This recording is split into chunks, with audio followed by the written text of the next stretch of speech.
Good day everyone, we are Group 1 and today we'll be discussing about global food security.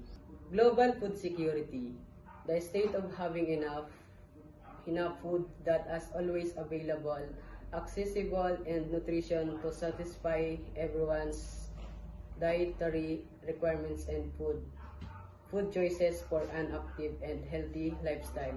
The idea of food security encompasses food accessibility and availability, its nutritional value and safety, as well as its social and cultural accessibility.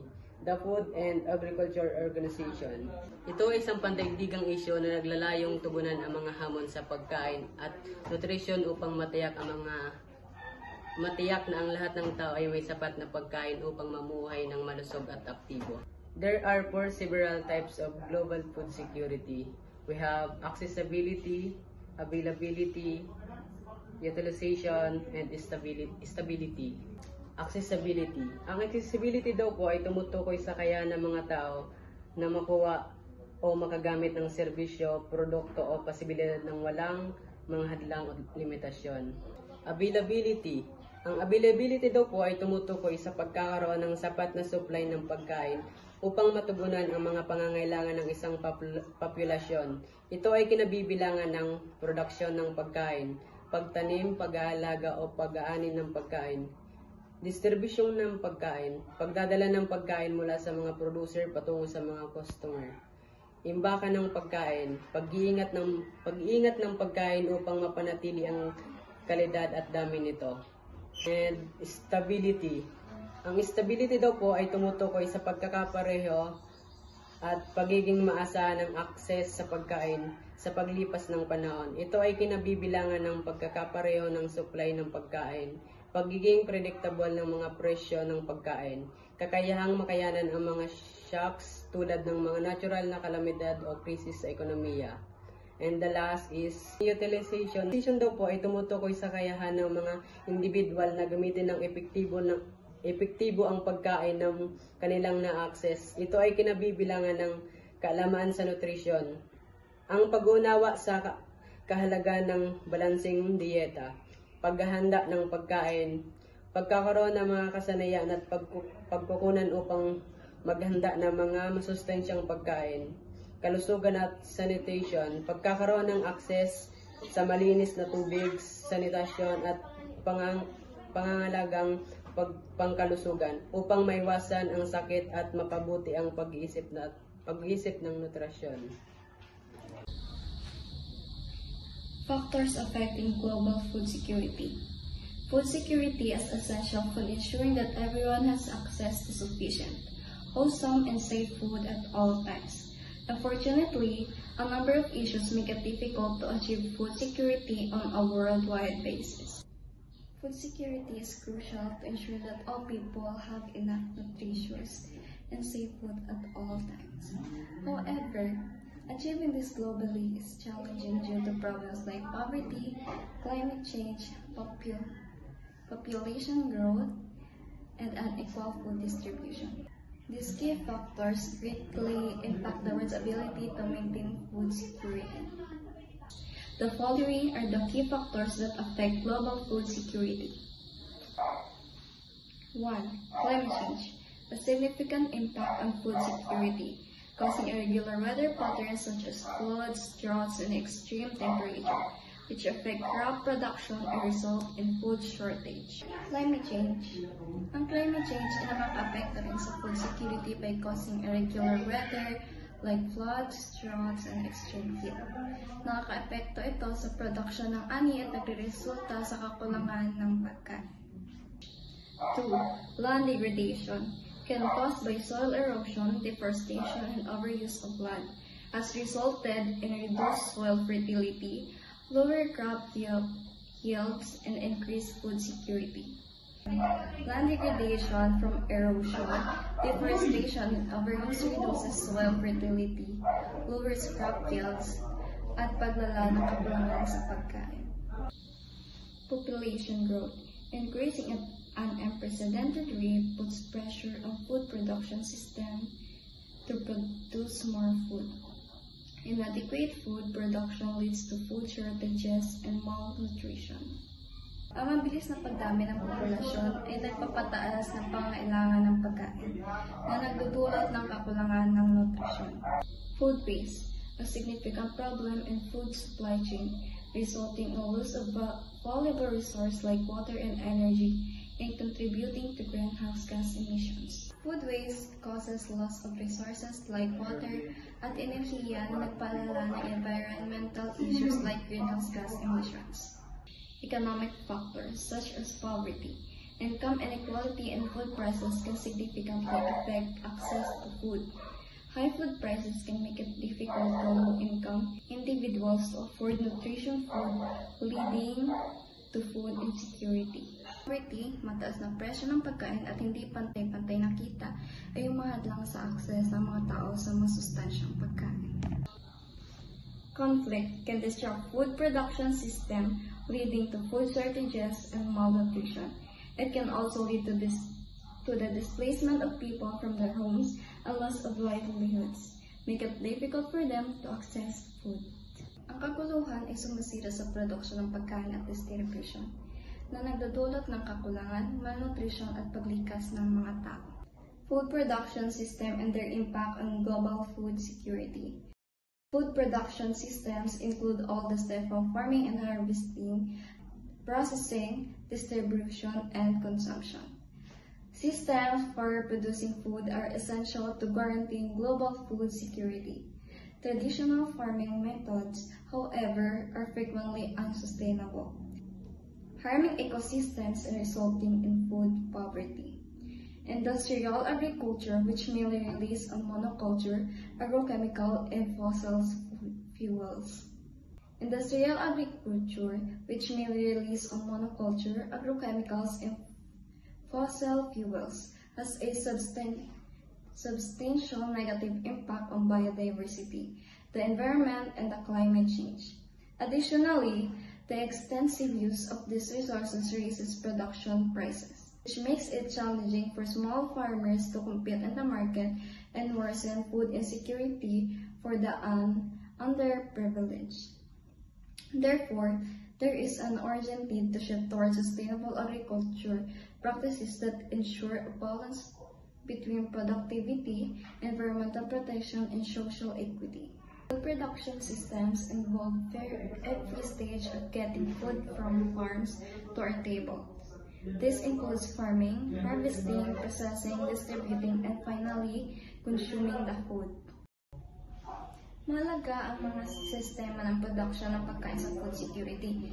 Ngunit, ang tradisyonal na industriya na pamamaraan ay kadalasang nakakasira sa kalikasan at nagpapalala ng kahirapan.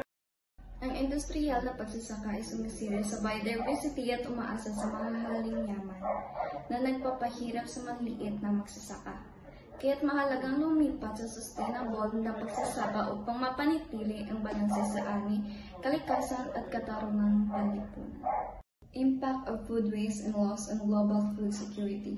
Food security is significantly impacted by major global challenges including food loss and waste. Approximately 1/3 of the food produced for human consumption is lost or wasted annually. According to the World Food Program 2020, this equates to over 1.3 billion tons of food for nearly 3 billion people to be fed. Beyond its consequences on food security, food loss and waste has economic, environmental, and societal repercussions. Food waste and loss have economic implications for both producers and consumers. For producers, it means lost revenue and wasted resources, while for consumer, it means higher prices and wasted money. Food waste and loss have environmental implications, as it contributes to greenhouse gas emission and other environmental issues such as land and water use. Such disparities can be made worse by food loss and waste, since many people lack access to enough food, while food is squandered in other parts of the world. Therefore, addressing food waste and loss is critical to achieving global food security, as well as addressing broader sustainable development goals. Malaki ang apekto ng food loss at food waste sa food security. Ayon sa World Food Program 2020, halos 1/3 ng pagkain inihanda para sa tao ay nasasayang kada taon.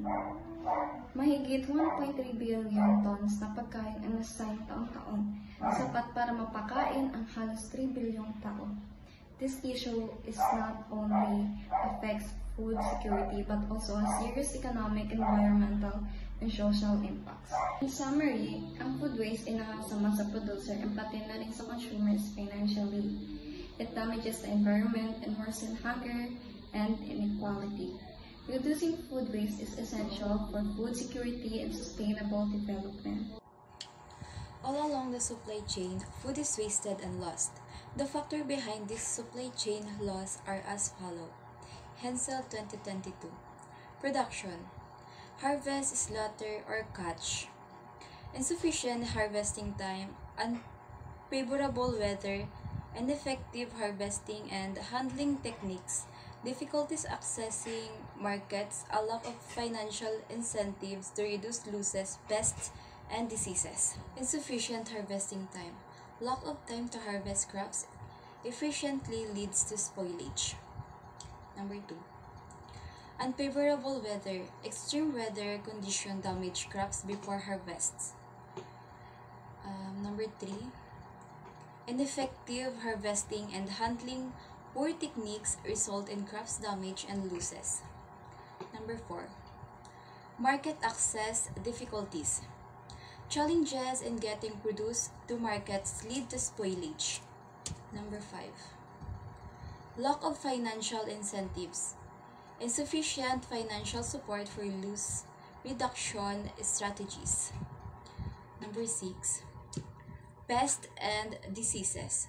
Crop damage and loss due to pest infestation and diseases. Storage and transportation. Inadequate infrastructure for storage condition, particularly for cold or dry storage, and effective control of temperature and humidity, lengthy storage, and poor logistical planning. Inadequate infrastructure, lack of proper storage facilities like refrigerator and etc. Poor storage conditions. Suboptimal temperature and humidity lead to spoilage. Ineffective temperature and humidity control. Failure to maintain ideal storage conditions. Lengthy storage. Prolonged storage increases likelihood of spoilage. Poor logistical planning. Inefficient planning lead to delays and spoilage during transport. Number 3. Processing and packaging. Limited facilities, broken equipment, improper process management, mistakes made by humans, limited packaging options or availability, and excessive trimming to achieve a certain look. Limited facilities, lack of etiquette, processing equipment, and infrastructure. Broken equipment. Malfunctioning equipment leads to product damage and waste. Improper process management. Efficient processing techniques cause losses. Human error. Mistake during processing contribute to waste. Limited packaging options. Lack of appropriate packaging materials for preservation. Excessive trimming. Unnecessary removal of edible portion during processing. Number 4. Wholesale and retail. Limited shelf life, removal of items that don't seem great, demand fluctuation, overstocking, improper product display and packaging. Limited shelf life. Products with short shelf lives increase the likelihood of waste. Removal of imperfect items. Discarding items with minor imperfections lead to waste. Demand fluctuation. Overstocking or understocking due to unpredictable demand. Improper product display. Poor display leads to product damage and spoilage. Poor packaging. inadequate packaging increases the risk of damage and spoilage. Number 5. Household and food service. Poor meal and purchase planning, excessive shopping, label confusion, and bad indoor storage are all problems. Poor meal and purchase planning. Overbuying and improper meal planning lead to food waste at home. Excessive shopping. Buying more food than needed contributes to waste. Label confusion. Misunderstanding of date labels lead to discarding edible food. Bad indoor storage. Improper storage at home lead to spoilage. Role of sustainable agriculture and food system in promoting global food security. Promoting the security of the world's food supply depends on sustainable agriculture and food systems. Sustainable agriculture methods ensure long-term food production while being both socially and environmentally responsible. Reduce food waste and increase equity and access to nourishing food are goals of sustainable food system. This system also supports small-scale farmer by promoting fair trade and reducing the influence of large corporations on food production. By promoting sustainable agriculture and food systems, countries can reduce their dependence on internal sources for food while promoting local food production and consumption. By Jones and Ejeta, 2016. The text discusses the crucial role of sustainable agriculture and food systems in ensuring global food security. It argues that sustainable practices are essential for long-term food supply security, focusing on both social and environmental responsibility.